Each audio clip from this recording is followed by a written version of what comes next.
আসসালামু আলাইকুম, welcome to my channel science mini blogs and cooking. চলে এলাম মায়ের হাতে স্পেশাল নেহারি রেসিপিটা আপনাদের সাথে শেয়ার করার জন্য। গরুর পায়া বা নলি দিয়ে খুবই অল্প সময়ে নেহারি রেসিপিটা আপনাদের সাথে শেয়ার করব।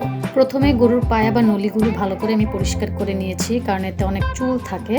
তারপর এতে দিয়ে দিব পেঁয়াজ, মরিচের গুঁড়া, হলুদের গুঁড়া, ধনিয়ার গুঁড়া, লবণ, আদা রসুন বাটা, 2টা তেজপাতা, 2টা এলাচ, 2টা দারচিনি ও বাটা মশলা। বাটা মশলা বলতে এখানে জিরা বাটা আছে, জয়ফল, জয়িত্রী সবকিছু অ্যাড করা আছে।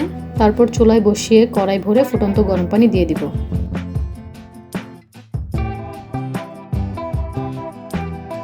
বলক এসে পড়লে চুলাটা একদম কমিয়ে দিব, লো আঁচে রাখবো এবং 5-6 ঘন্টার জন্য এটাকে চুলায় সিদ্ধ হতে দিব। 5-6 ঘন্টা পর আবারও ফিরে আসলাম। ঝোলটা অনেকটাই টেনে গেছে, তো রান্নাটাও প্রায় শেষের দিকেই। তো এখন আমি এই ঝোলটাকে একটু গাঢ় করার জন্য একটু আটা কড়াইতে টেলে নিব, লাল লাল করে ভেজে নিব। তারপর আটাটা একটু পানিতে গুলিয়ে নেহারির মধ্যে দিয়ে দিব। এই আটাটা দেওয়ার কারণ হলো ঝোলটা যাতে ঘন হয় এবং একটু আঠা আঠা হয়, খেতেও মজা হয়। তারপর কিছুক্ষণ নেড়ে চেড়ে ভালো করে বলক আনিয়ে পেঁয়াজ রসুন দিয়ে বাগার দিয়ে দিব, তাহলেই নেহারিটা রান্না কমপ্লিট হয়ে যাবে। ভিডিওটি ভালো লেগে থাকলে অবশ্যই লাইক করবেন এবং নতুন নতুন ভিডিও পাওয়ার জন্য অবশ্যই আমার চ্যানেলটিকে সাবস্ক্রাইব করে পাশে থাকবেন।